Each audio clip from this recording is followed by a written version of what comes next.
Hello বন্ধুরা, তোমরা কেমন আছো? তো আজকে তোমাদের সামনে আমি একটা নতুন রান্না করে দেখাবো। দেখো, পুকুর থেকে তুলে নিয়ে এসেছি গেঁড়ি। তো গেঁড়ির ঝোল অনেকে খাও, ঝাল অনেকে খাও।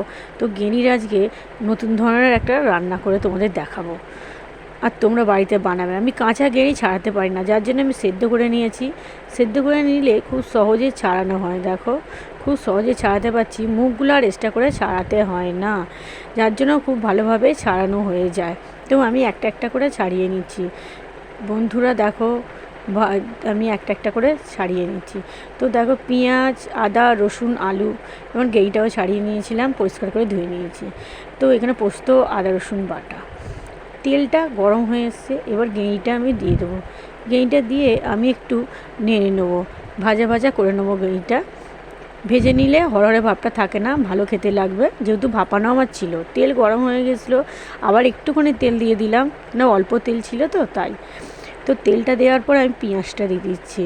পেঁয়াজের পরে আমি এবার আলুটা দিয়ে দেবো। দিয়ে দুটোকে আমি একটু নেড়ে নেবো, একটু ভাজা ভাজা মতন করে নেব। দেখো, আমি নেড়ে একটু ভাজা ভাজা মতন করে নিয়েছি। তারপরে আমি দিয়ে দেবো আদা রসুন বাটাটা। অল্পই আদা রসুন বাটা দিচ্ছি, কেন অল্প বলে জিনিসটা।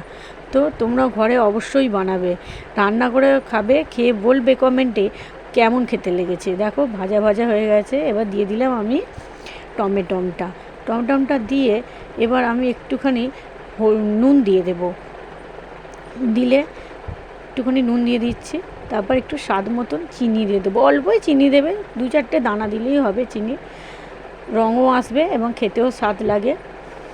চিনি দিয়ে দিলাম। তারপর আমি দিয়ে দেবো ধনে গুঁড়ো, জিরে গুঁড়ো, সব মশলাগুলো এক এক করে দিয়ে দেবো।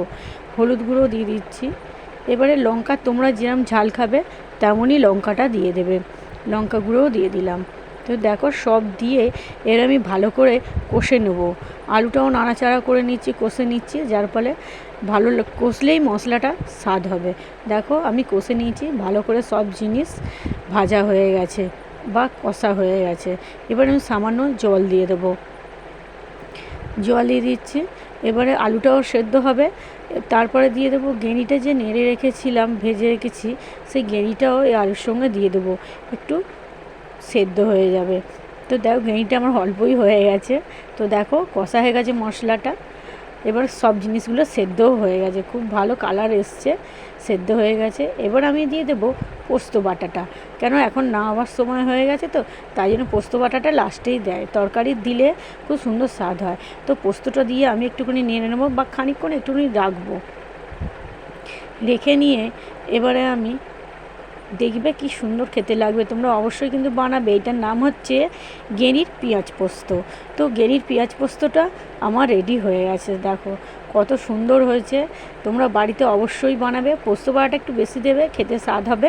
তো তোমাদের যদি ভালো লেগে থাকে তো অবশ্যই আমার লাইক সাবস্ক্রাইব করে দেবে। তো আজকের মতন আমি রাখছি, টাটা।